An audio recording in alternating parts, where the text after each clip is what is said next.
বাঙালি খানায় সবাইকে স্বাগত জানাই। আপনারা তো অনেকভাবে ভোগের জন্য প্রসাদ রান্না করেছেন, একবার আমার মতন করে সহজ পদ্ধতিতে আপনিও শিখে নিন ছোট ছোট টিপস সহ।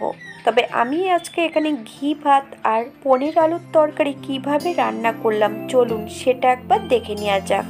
আমি প্রথমে আলুগুলো ভেজে নিয়েছি, একই তেলের মধ্যে আমি পনিরগুলোও ভেজে নেব 1 থেকে 2 মিনিটের মতন।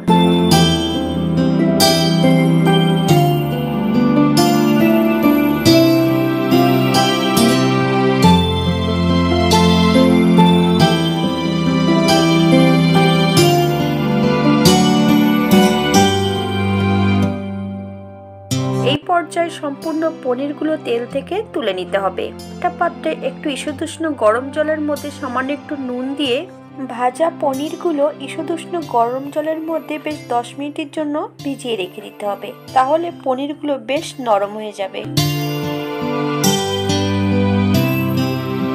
আলু ভাজার সময় আমি জিরেটা অ্যাড করে আলুটা ভেজেছিলাম। এই পর্যায়ে আর কোনো ফোড়ন অ্যাড করব না। এখন আমি অ্যাড করব মিডিয়াম সাইজের 2টো টমেটো, বেশ মিহি করে কুচিয়ে নিয়েছি। সামান্য একটু নুন দিয়ে 2 থেকে 3 মিনিটের মতন ভেজে নিতে হবে।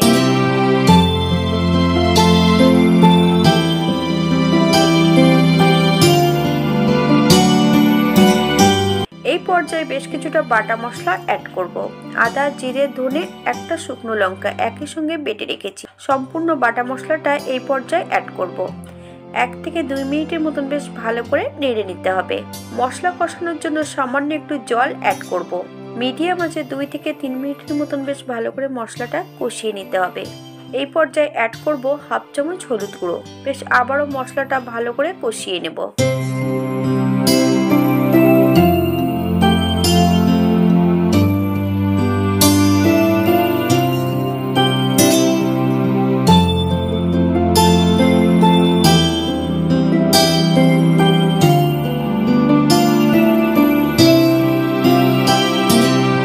পর্যায়ে আমি ভেজে রাখা আলুগুলো অ্যাড করব। আমি এই পর্যায়ে ছোট আলু অ্যাড করেছি, আপনারা বড় আলুর টুকরো দিয়েও রান্না করতে পারেন। মিডিয়াম আছে 4 থেকে 5 মিনিটের মতন বেশ ভালো করে কষিয়ে নেব। এই পর্যায়ে সামান্য একটু নুন অ্যাড করতে হবে, আপনারা স্বাদ অনুসারে নুনটা অ্যাড করবেন।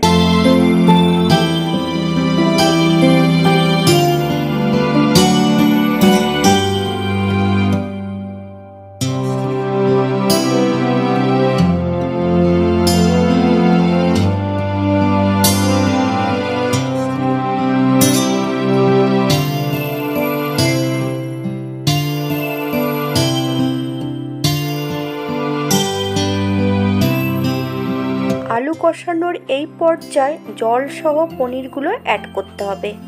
1/2 কাপের মতো নারকেলের জুস অ্যাড করেছি, আপনারা যদি পছন্দ করেন তাহলে পরিমাণে বাড়িয়ে দিতে পারেন। হালকা হাতে নেড়ে চেড়ে মিশিয়ে দিতে হবে।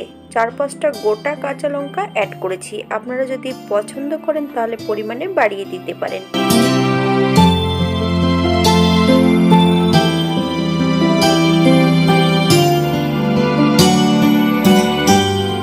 10 থেকে 15 মিনিটের জন্য মিডিয়াম আঁচে ঢাকা দিয়ে দিতে হবে, যাতে আলুগুলো সেদ্ধ হয়ে যায়।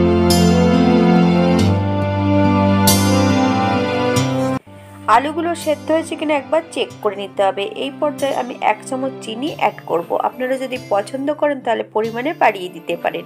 চিনি অ্যাড করার পর 3 থেকে 4 মিনিটের মতন মিডিয়াম আঁচে ফুটিয়ে নিতে হবে।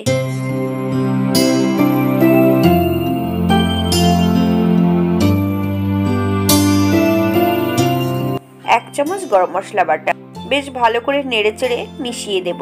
এই পর্যায়ে ঘি অ্যাড করিনি আমি, আপনারা যদি পছন্দ করেন তাহলে ঘি অ্যাড করতে পারেন। যেহেতু নারকেলের দুধ অ্যাড করেছি সেহেতু ঘি অ্যাড করার কোনো প্রয়োজন নেই। এই পর্যায়ে আমি 5 মিনিটের জন্য স্ট্যান্ডিং টাইম দেব, তারপর সার্ভ করব।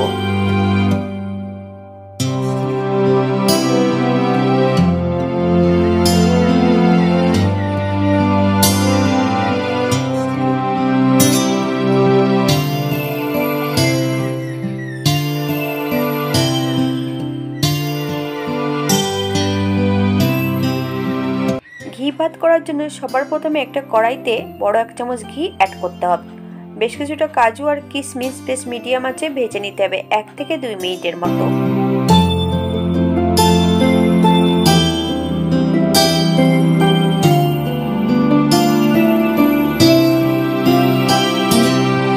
এই পর্যায়ে আমি কাজু কিশমিশগুলো তুলে নেব।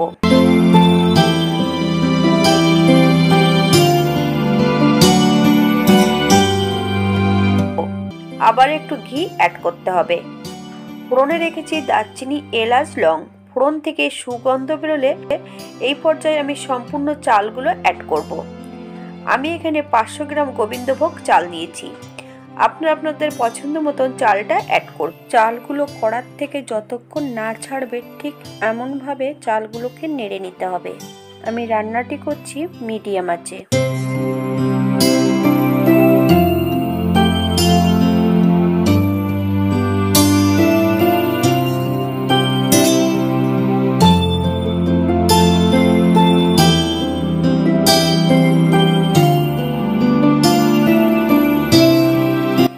এই পর্যায়ে অ্যাড করতে হবে দুটো তেজপাতা মাছ বরাবর ছিঁড়ে আমি অ্যাড করেছি। বেশ কিছুটা বাটা মশলা অ্যাড করব। আদা, জিরে, ধনে একসঙ্গে আমি বেটে রেখেছি। 2 চামচের মতন বাটা মশলা অ্যাড করেছি। বেশ মিডিয়াম আঁচে মশলা ও চাল সহ বেশ ভালো করে কষিয়ে নিতে হবে।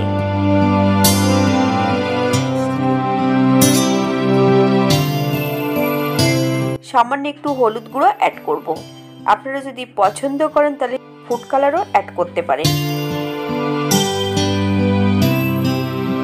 কড়ার থেকে চালগুলো ছেড়ে দিয়েছে। এই পর্যায়ে 1 চামচ নুন অ্যাড করেছি। স্বাদ অনুসারে আপনারা নুনটা অ্যাড করবেন।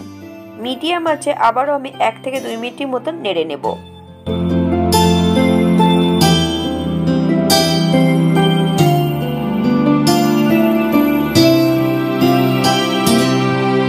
এই রান্নাটিতে ফুটান্ত জল অ্যাড করতে হবে। এই পর্যায়ে আমি 750 গ্রাম জল অ্যাড করব। 250 গ্রাম নারকেলের জুস অ্যাড করব। টোটাল আমি 1 লিটার জল অ্যাড করেছি। আপনাদের হয়তো কম বেশি জল লাগতে পারে।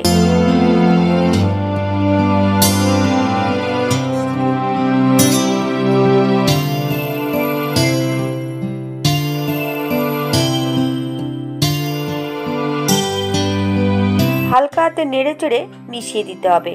প্রথমে 5 মিনিট হাই ফ্লেমে ফুটিয়ে নেব। মিডিয়াম আঁচে 7 থেকে 8 মিনিটের মতন ঢাকা দিয়ে রেখে দিতে হবে। মাঝে মাঝে ঢাকা খুলে একটু নেড়ে চেড়ে নিতে হবে।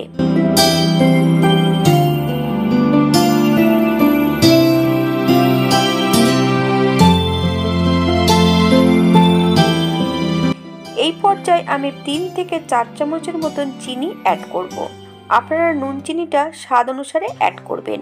এই পর্যায়ে গ্যাসের ফ্লেমটা কিন্তু একদম লোতে রাখতে হবে। হালকা হাতে বেশ ভালো করে নেড়ে নিতে হবে।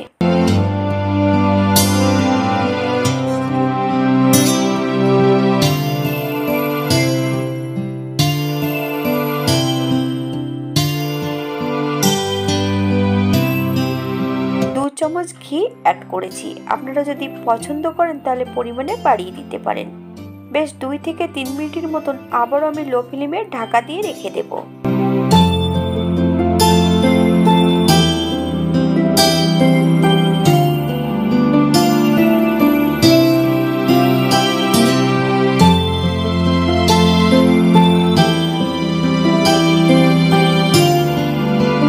যখন ঠান্ডা হবে তখন কিন্তু এই ভাতগুলো আরো ঝরঝরে হবে। ভেজে রাখা কাজু কিশমিশটা অ্যাড করব। গ্যাসের ফ্লেমটা অফ করে দিয়ে 5 মিনিটের জন্য স্ট্যান্ডিং টাইম দেব। তারপর সার্ভ করব। দুটো রেসিপি সম্পূর্ণ নিরামিষ। এটা দেখতে যেমন ভারী সুন্দর হয়েছে, গরম গরম খেতে কিন্তু অসম্ভব ভালো। আপনারা যে কোনো ভোগের অনুষ্ঠানে এই দুটো রেসিপি রান্না করতেই পারেন। সবাই সুস্থ থাকবেন, ভালো থাকবেন। অন্যদিন একটা নতুন রেসিপি নিয়ে আপনাদের সামনে আবার আমি হাজির হব। ভিডিওটি ভালো লাগলে একটা লাইক কমেন্ট করে পাশে থাকবেন। ভিডিওটি দেখার জন্য ধন্যবাদ।